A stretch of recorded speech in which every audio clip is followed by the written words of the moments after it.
Workout ಮಾಡೋಕ್ಕೆ motivation ಬರ್ತಾ ಇಲ್ಲ ಅಂತ ಡೇ ಬೈ ಡೇ ಪುಷ್ ಮಾಡ್ತಾ ಇದ್ರೆ ಈ ವಿಡಿಯೋನ ಕೊನೆವರೆಗೂ ನೋಡಿ. ಹೇ ಎವ್ರಿವನ್, ನಾನು ನಿಮ್ಮ health and fitness coach Sahana. Day 28 of my 100 days fat loss journey. ಬ್ರೇಕ್ಫಾಸ್ಟ್ನಲ್ಲಿ ಓವರ್ ನೈಟ್ ಓಟ್ಸ್, ಇದು ನನ್ನ ಲಂಚ್, ಹಾಗೆ ಇದು ನನ್ನ ಡಿನ್ನರ್. ಇದು ನನ್ನ ಮಿಡ್ ಸ್ನ್ಯಾಕ್. ಈ ಫ್ರೂಟ್ ನೇಮ್ ನಿಮಗೆ ಗೊತ್ತಿದ್ರೆ ಕಮೆಂಟ್ ಮಾಡಿ. ಈವ್ನಿಂಗ್ ಲೆಗ್ ಸೂಪ್ ತಗೊಂಡೆ. ಇದು ನಿಮ್ಮ ಸ್ಕಿನ್, ಹೇರ್, ಜಾಯಿಂಟ್, ಲಿಗಮೆಂಟ್ಸ್ ಎಲ್ಲದಕ್ಕೂ ತುಂಬ ಒಳ್ಳೆಯದು.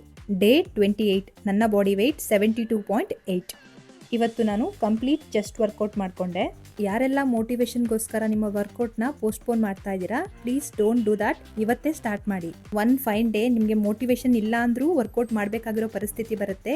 ಆ ಡೇಗೋಸ್ಕರ ವೆಯ್ಟ್ ಮಾಡಬೇಡಿ. ಆಗ ನಿಮ್ಮ ಬಾಡಿಗೆ ಆಲ್ರೆಡಿ ಡ್ಯಾಮೇಜ್ ಆಗೋಗಿರುತ್ತೆ. ಅಲ್ಲಿವರೆಗೂ ವೆಯ್ಟ್ ಮಾಡಬೇಡಿ, ಇವತ್ತೇ ಸ್ಟಾರ್ಟ್ ಮಾಡಿ. ಬಾಡಿಗೆ ಸ್ಟ್ರೆಂತ್ ಟ್ರೈನಿಂಗ್ ತುಂಬ ಇಂಪಾರ್ಟೆಂಟ್. ಅಟ್ಲೀಸ್ಟ್ ವೀಕಲ್ಲಿ 1 or 2 ಡೇಸಿಂದ ಕೂಡ ನೀವು ಸ್ಟಾರ್ಟ್ ಮಾಡ್ಬೋದು. ಸ್ಟ್ರೆಂತ್ ಟ್ರೈನಿಂಗ್ ಬಗ್ಗೆ ಏನಾದರೂ ಡೌಟ್ಸ್ ಇದ್ದರೆ ನೀವು ನನ್ನ ಕೇಳಬಹುದು. ಹೋಪ್ ನಾಳೆಯಿಂದ ನೀವು ವರ್ಕೌಟ್ ಸ್ಟಾರ್ಟ್ ಮಾಡ್ತೀರಾ ಅನ್ಕೋತೀನಿ. ವರ್ಕೌಟ್ ಎಲ್ಲ ಮುಗಿಸಿ ಸೆಲ್ಫಿ ತಗೊಂಡು ಮನೆಗೆ ಬಂದು 1 ಸ್ಕೂಪ್ ವೇ ಪ್ರೋಟೀನ್ ತಗೊಂಡೆ.